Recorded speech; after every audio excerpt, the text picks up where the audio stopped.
Inihayag ng ONI Bureau of Immigration spokesperson Dana Sandoval na nasa 1,500 na mga Chinese national ang binigyan nila ng student visa sa lalawigan ng Cagayan.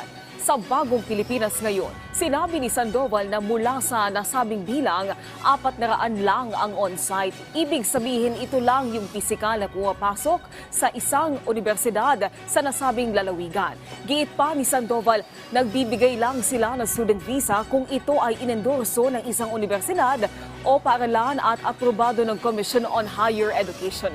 Kaya panawagan ito sa publiko, ipagbigay alam sa kanilang ahensya kung may nalaman silang mga undocumented na mga foreign student sa kanilang mga lugar.